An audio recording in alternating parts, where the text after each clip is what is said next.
The night my son traded his future for quick cash, the cicadas outside my kitchen window screamed as if they knew.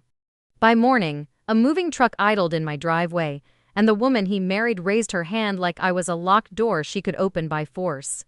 It was meatloaf night, the kind my late husband swore tasted like Sunday no matter the day I made it.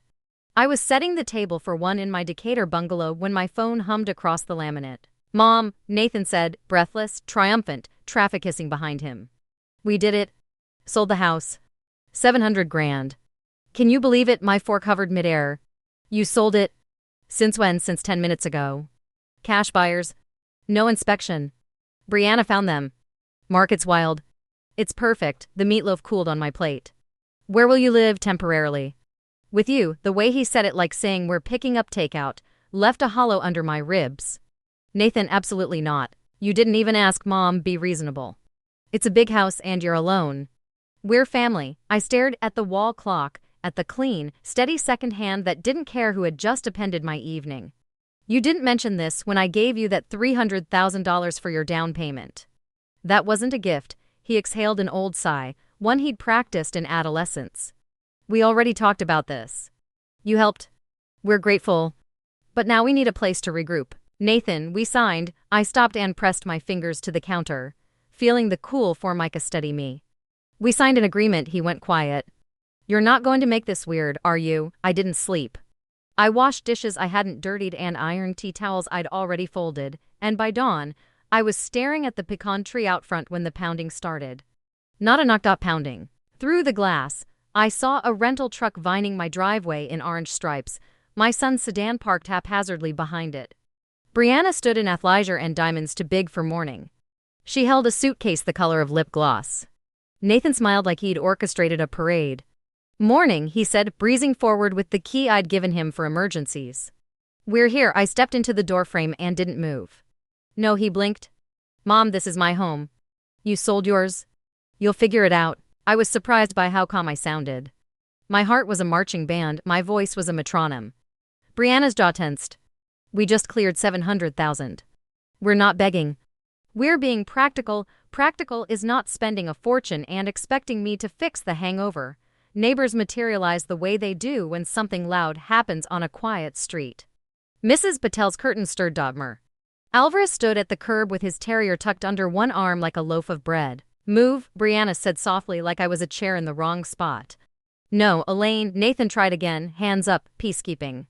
"Just a little while. We've allocated some of the money. Bri needs her car for work. And we've been needing to renovate." "And renovate what?" "Nathan, you no longer own a..." Brianna's eyes flashed. "You have a spare room and a heart," she said.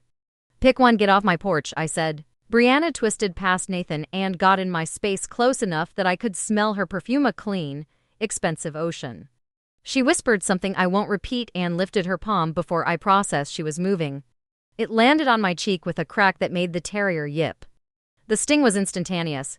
My glasses tilted. I stabilized myself on the door jamb and tasted copper. The street went quiet in that way people get quiet when they know they are witnessing a line crossed. "Hey, mister," Alvarez shouted, taking a step forward. "That's enough." Nathan grabbed Brianna's wrist. "What are you doing?" His voice was strangled, frantic, little boy high. She jerked away, eyes bright with something ugly. "You'll regret this," she said to me, pronouncing each word like a verdict. I felt the anger before I felt the hurt. It was low and steady like a pilot light catching. "Not as much as you will," I said. Brianna scoffed. Nathan stared at me like I'd handed him a mirror he didn't want to look into. He kept his hand around her wrist until she yanked free. They threw suitcases into the trunk. The truck fishtailed, and then they were gone, leaving black smudges on my concrete like a signature they couldn't deny. Mrs. Patel appeared at the edge of my lawn, her cardigan button wrong. "Elaine, are you all right?" she asked, voice trembling with indignation. Behind her, a couple from the corner, Lydia and Ben from the blue bungalow with the swing, hovered. "We saw everything," Ben said. "If you need statements, I will," I said, my cheek burning, my chest suddenly hollow. "Thank you." Inside, I washed my face with cold water and stared at the redness rising under my skin. The slap had a ghost of a ring, a little crescent scratch near my ear where something sharp bit me. I touched it lightly. A strange calm settled over me. I went to my bedroom, opened the cedar chest at the foot of the bed, and lifted out a folder I'd labeled in tidy block letters, Nathan Promissory Note 2020. There was a time when I thought love was proof enough. Now I knew better. Love needs paper. I dialed the number I could find in the dark. Ramirez Law Group, Alicia, I said when she picked up. It's Elaine Carter. I need you. By night, the burning in my cheek was just a faint heat, but the warmth in my spine, the old resolve, was ablaze. Before we go deeper, would you do me a small kindness? Tell me where you're listening from. Drop your city in the comments. And if stories like mine keep you company, tap like and subscribe. I'll keep telling the truth the way it happened, one hard-earned breath at a time. Alicia's office smelled faintly of coffee and printer toner, which for me has always been the scent of order. She met me on a Saturday, hair in a low bun, sleeves rolled, the kind of woman who smiles like a promise and asks questions like a surgeon. Tell me what happened, she said, legal pad ready. I told her everything, the call about the sale, the truck, the slap, the witnesses with their hands hovering at their mouths. When I finished, she slid a tissue box toward me, but I didn't need it. My tears had been replaced with something cleaner, intention. And the money, she asked. I opened the folder. We had typed the promissory note at her own conference table 3 years earlier, at her insistence. I remembered, distantly. My reluctance back then, how strange it had felt to turn motherhood into paperwork. The note was simple and clear, $300,000, an annual interest rate of 7.5%. Monthly payments beginning February 2021, an acceleration clause if the property was sold. Nathan's signature looped across the bottom, witnessed by Alicia's paralegal and notarized with a raised seal that made the page look like a medal. Alicia read silently, her pen tapping a slow rhythm. Elaine, she said finally, this is clean. You protected yourself. He defaulted for over 2 years, and the sale triggers the full balance due. As of today, interest is, she did the math in neat, practiced lines. $300,000 at 7.5% simple for 3 years comes to $67,500. Total due, $367,500, plus legal fees if we litigate. I watched her numbers settle on the yellow paper like birds. I'd made a career as a nurse charting vitals and medications. Numbers meant something to me. This number meant boundary. And the slap, I asked. Civil battery. In Georgia, you can seek damages for physical harm and emotional distress. With witnesses? It's compelling, we documented everything. She photographed the faint crescent by my ear, the tender flush settling into a dusty rose. She had me call Mrs. Patel from my chair, loud enough that Alicia could hear the first line, will testify. We were all there. Alicia took notes on each name like laying out stepping stones over a creek. I'll send a demand letter Monday, she said. Certified. He'll have 10 days to cure the default with payment in full. If he ignores it, we file. I'd also like a temporary protective order given the assault. You deserve peace. I nodded and tried to imagine peace as an address you could forward your mail to. On the way home, Atlanta opened up in long plains of heat and late afternoon glare. The radio had a preacher talking about loving enemies. I turned it off and drove in silence, watching MARTA trains flash across overpasses like bright fish. Back at the house, I sat at the kitchen table with a mug of tea and took inventory. The house was mine, bought with 100 double shifts and my husband's stubborn thrift. The pecan branches threw shade across the living room in a pattern I knew by heart. I walked to the mantel and touched the photo of my husband at our last Braves game, sunburned and grinning, hot dogs in both hands. I finally did it, I told him. I drew a line, the phone rang at dusk. Nathan. Mom, he said without preamble, Bree says you embarrassed her in front of the whole street. Bree embarrassed herself. You can't sue us, he said, voice rising. That note is a legal contract, Nathan, you're going to ruin us. I warned you I would not be your safety net. You're my mother. He stabbed each syllable like he wanted them to stick. And you are a man. Call your lawyer. Silence. I could hear his breath hand, faint in the background, Brianna's high threat of rage. This is sick, he said finally. We have options. You'll regret this. Threats will be documented, I said, calmer than I felt. Good night. I hung up, hands steady enough to stack plates. The cicadas wound up outside, their endless summer swells. I labeled a new folder, Nathan Legal. Each page I slid into its sleeve felt like laying a brick. Sunday morning, church brought the kind of kindness that stings worse than the slap. We're praying, people said, which is a kind of love and also, sometimes, a way to avoid involvement. On my way out, Pastor Dave touched my arm. Sometimes God's no is the holiest word we have, he said. I didn't know how to receive that, but I put it in my pocket like a stone to rub later. By Monday afternoon, Alicia texted, letter sent, certified. 10-day clock started. I stood at the kitchen sink and looked out at the pecan tree, at the sun threading the leaves with gold. The world didn't stop for a slap or a betrayal. It kept offering light through whatever holes we had.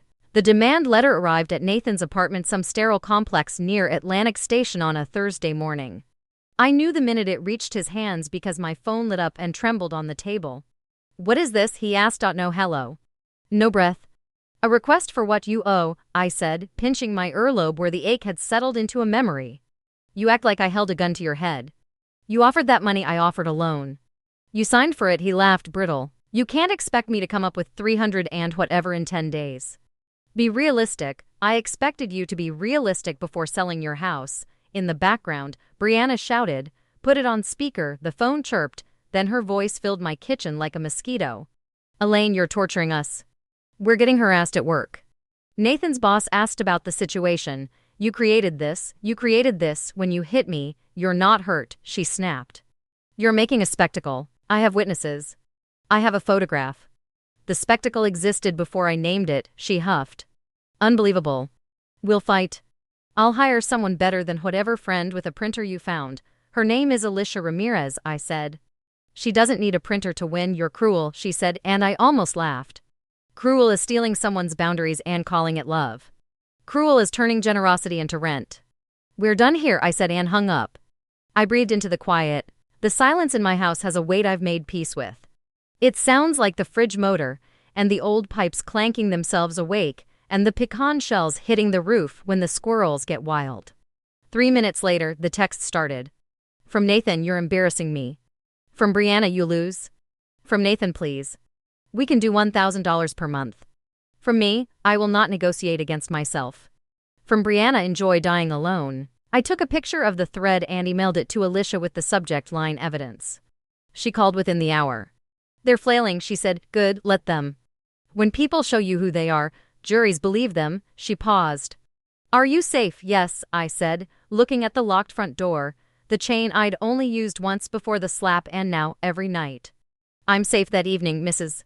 Patel brought over a casserole that could feed a choir and a sticky note that read, "We stand with you." I cried then, not quiet, the ugly, hiccuping kind I do when someone hands me tenderness I didn't ask for. She held my hand like I was her sister.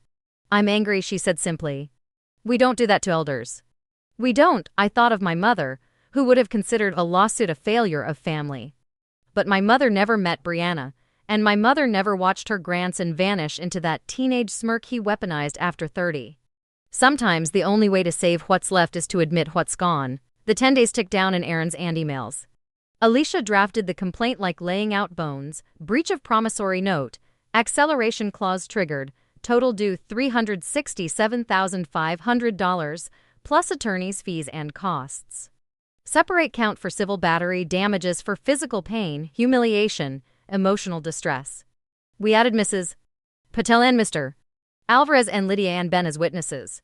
Alicia filed for a temporary protective order. The judge signed an ex parte order pending a hearing. The night before service, I stood on my porch and watched dusk fall on Decatur like a quilt. A boy on a scooter traced the sidewalk in lazy S's. Somewhere a radio played Al Green and someone sang along, off-key and perfect. I thought of Nathan's first apartment in college, the one I'd helped him move into with 2 trips in my Toyota and a stop at Target for a lamp that survived longer than his first girlfriend. He'd been tender then, nervous to leave, grateful when I left a $100 bill under his cookie jar. I wished I could go back and tell that boy, don't confuse generosity with permission. Don't mistake soft for weak.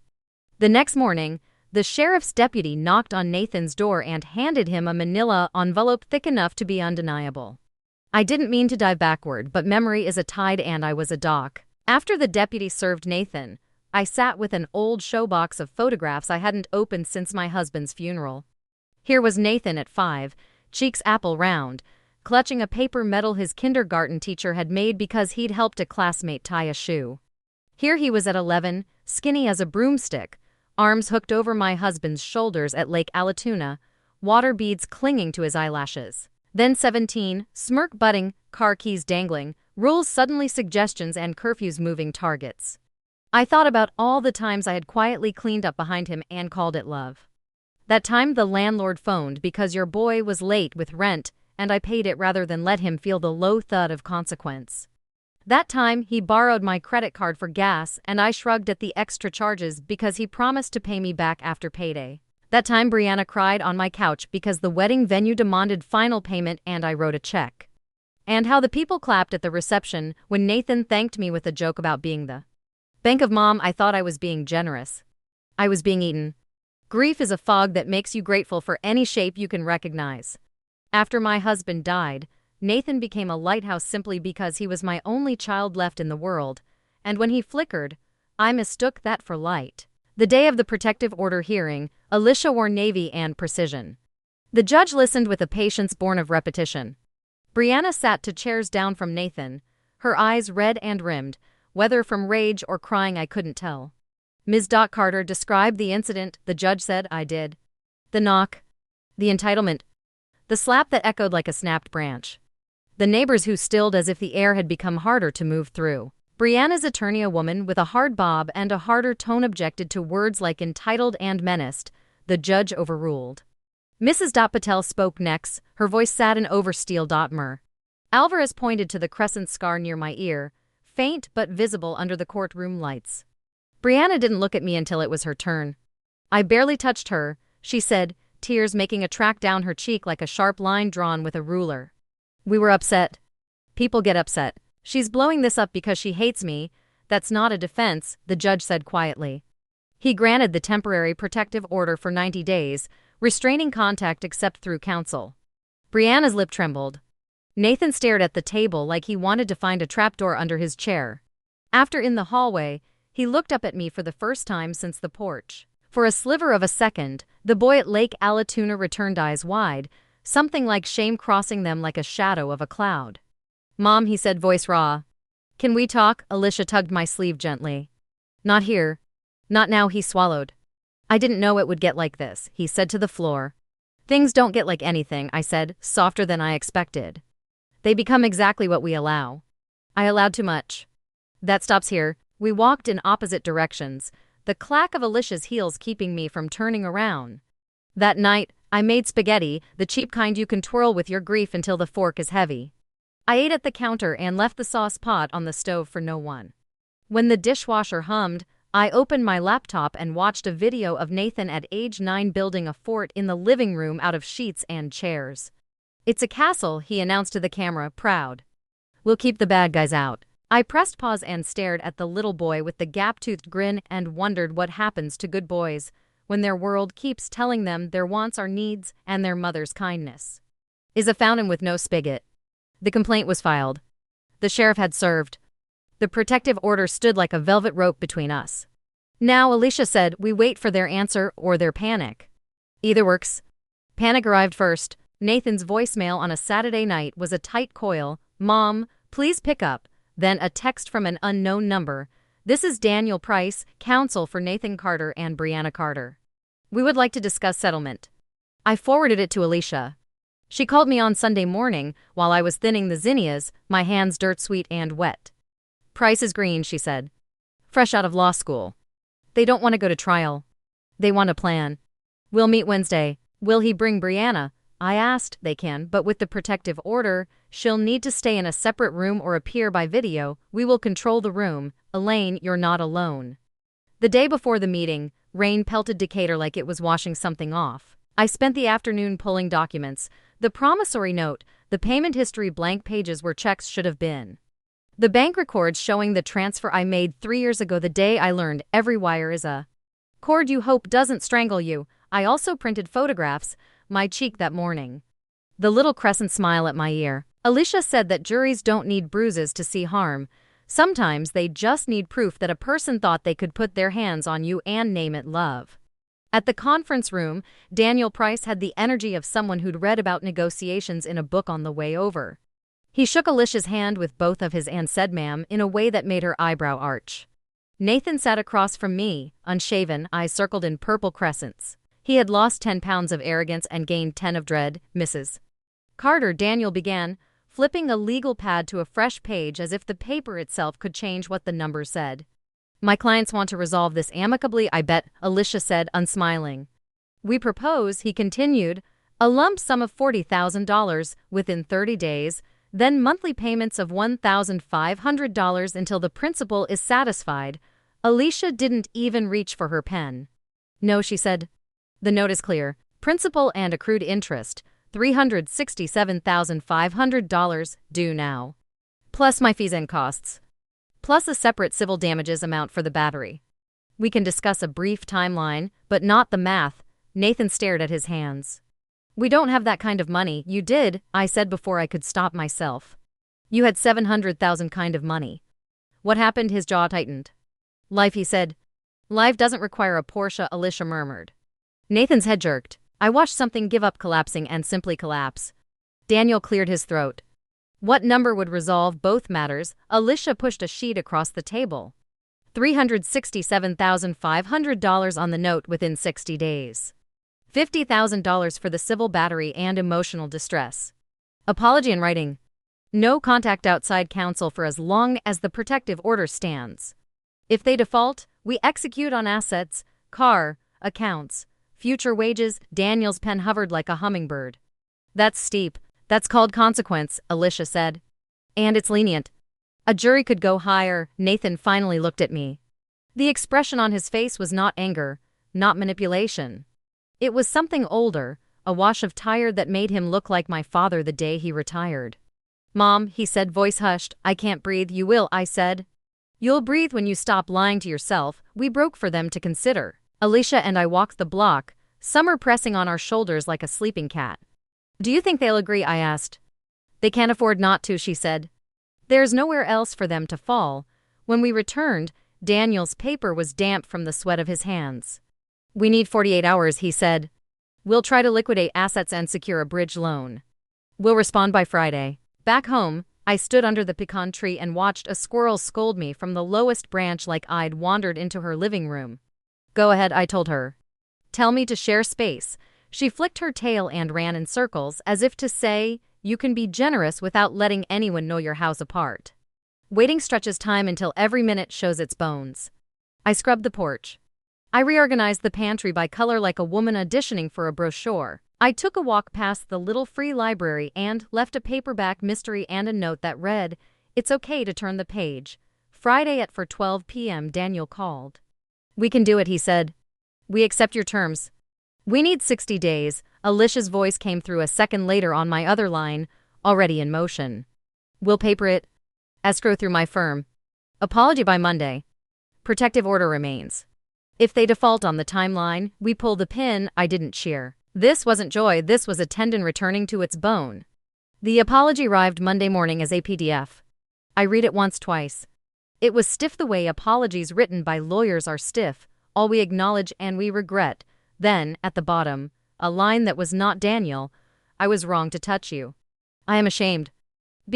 I sat with that line for a long time, not as an absolution but as a weather report. The temperature had shifted, and you don't argue with the thermometer. They sold the Porsche first. A neighbor texted me a photo of it being loaded onto a flatbed outside their complex, the way cars in movies get put to sleep. Brianna's Instagram went silent for the first time since the pandemic. The designer couch, the crystal bar cart, the closet of handbags that had lived brief, prosperous lives all listed, all gone. My heart did not pump pity. It pumped blood. Nathan called through counsel only. The deposit schedule marched across my bank app like cautious ants. Every time the figure changed, I breathed a little deeper, an inch at a time, like a woman learning to use her lungs again after pneumonia. Alicia called with a separate surprise. The DA's office is offering a pretrial diversion for Brianna, she said. Community service, anger management, write-up of the incident in her own words. If she completes it, they'll dismiss the misdemeanor. I swallowed something I wasn't ready to name. That's good, I said. She's not a monster. She's a person who made a choice. Compassion with a boundary, Alicia said. You're good at that. I'm learning, I said, and we both knew how much tuition it had cost. On a hot Wednesday, Mrs. Patel and Mr. Alvarez and I sat on my porch with cold sweet tea, our bare calves sticking to the chairs. We didn't talk about lawsuits. We talked about tomatoes and the way Atlanta traffic makes saints swear. It felt like air after rain. Ben walked by with Lydia and a stroller I hadn't noticed before. New? I asked. Lydia beamed. Foster placement, she said. 2 weeks, we're in love, when they left. I stared at the sidewalk chalk drawing in front of their house, rainbow arcs that made the concrete look like it was practicing joy. I thought of the fort in my living room 15 years ago, and how a castle is just a place where you keep the bad guys out until you realize the worst damage came from leaving the door unlocked. For the people you love. Midway through the 60 days, Alicia scheduled depositions just in case. You don't relax a boundary simply because someone promises to respect it. You keep the boundary and praise the behavior. In the conference room, a court reporter clicked like a brisk metronome while Brianna sat with folded hands and a face scrubbed clean. Without her armor of lashes and gloss, she looked younger, or maybe just less defended. Describe the morning, Alicia said. Brianna's eyes flicked to Daniel, then back to Alicia. We arrived with our things. I believed we had the right to stay. Mrs. Carter refused. I was angry. I said cruel things. I hit her. Why? Alicia asked, not to accuse but because the law likes verbs. Brianna's mouth twitched. Because I thought no was negotiable if I wanted something badly enough. She swallowed, and for an instant, I saw a too young woman raised on a steady diet of the world telling her she was owed, and social media confirming it. A person who had never learned that want is not a credential. Do you regret it? Alicia asked. Yes, she said. The word dropped and rolled to a stop between us. When it was Nathan's turn, he looked at me when he answered, as if he was confessing to a pew. We were in over our heads, he said. We'd been in over our heads for a long time, and every time you rescued us, it taught me to swim less. The court reporter didn't pause for delicacy. She took every word down and turned us into black marks on white paper that would outlast hangovers and apologies. That night, I drove to Eastlake and parked by the water.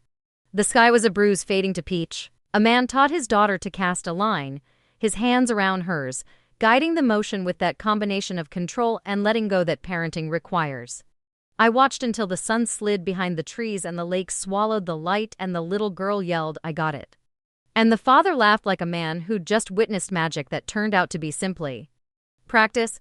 On my way home, a red light caught me long enough to scroll past an old text thread with Nathan. The last time he'd texted me love you without needing something was 3 years ago, a random Tuesday.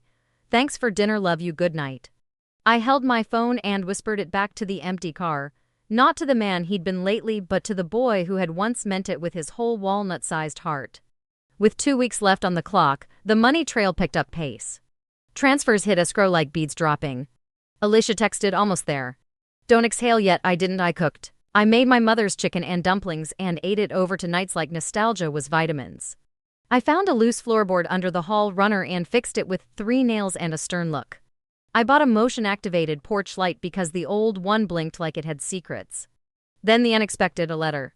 Not an email. Not a text that evaporates after you scroll. A letter in Nathan's handwriting, the real handwriting he used for birthday cards before insurance forms beat the curves out of it.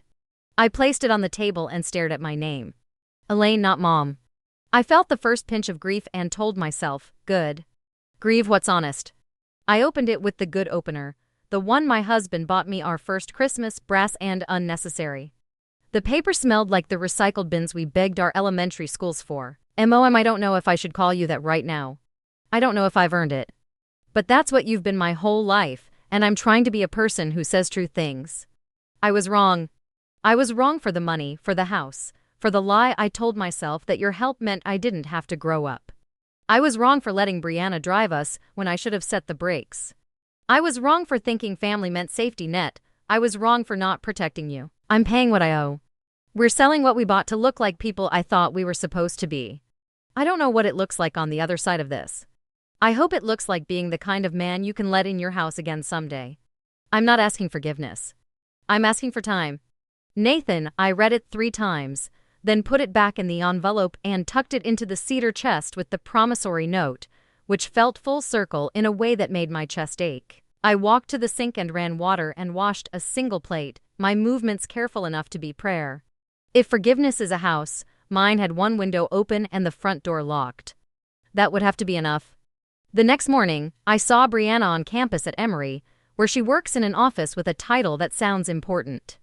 The protective order meant I couldn't speak to her, and she couldn't speak to me. We passed like weather, but her face rearranged when she saw me not into scorn, not into charm, but into something a person wears when they've found their floor and it isn't the one they pictured. She nodded once. I nodded back. To humans carrying their baskets the best they can.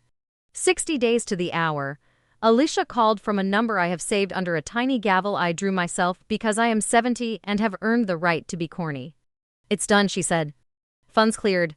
Full amount plus fees. The civil damages are wired. I thanked her and didn't realize I was holding my breath until I sat down and let it out like a person surfacing. My hands shook. I pressed them flat on the table until the tremor settled to a purr. I walked outside without my shoes and stood on the warm concrete as if the house needed to feel me. The pecan tree gave a little wind applause, and a mockingbird landed on the mailbox like it had a message for me. What? I asked it, and it tilted its head and sang a patchwork of stolen songs, which felt appropriate, and also like a kind of blessing. Mrs. Patel waved from her stoop when she saw me smile. Good news, she called. Good news, I said. That night, I pulled the promissory note from its sleeve and placed it next to the bank statement Alicia sent with a confetti of numbers I could finally look at without going lightheaded. I slid the apology letter on top. 3 sheets of paper, 3 different weights, 3 versions of truth, the promise, the proof, the sorry. I thought I'd feel only relief.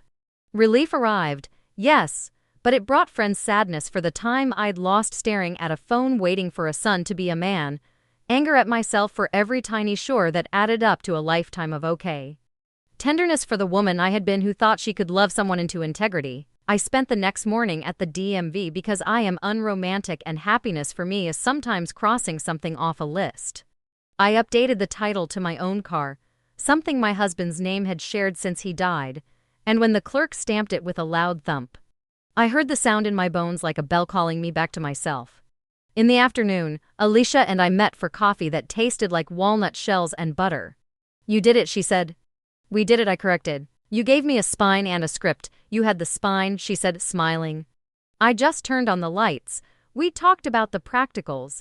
The protective order's expiration, we'd keep the no contact through counsel for a year by stipulation. The satisfaction of judgment filed like a period at the end of a sentence. The tax questions I would bring to the accountant at the strip mall next to the nail place that does my French tips like. I am going to prom every month. Before we parted, Alicia said, you know, not every story like this ends like yours. People rarely have documents. They confuse love with secrecy. You wrote it down, my husband taught me that, I said.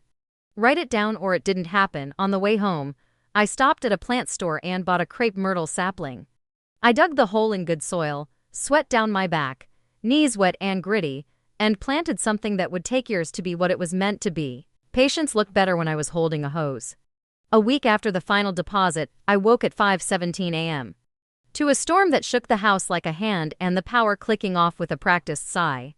I made coffee on the gas stove and sat by the window, watching lightning stitch the sky and rain turn the street into a river that went nowhere. In the gray of it, a memory surfaced, Nathan at 10, afraid of thunder, crawling into our bed and tucking his feet under my calves like we were bricks holding him still.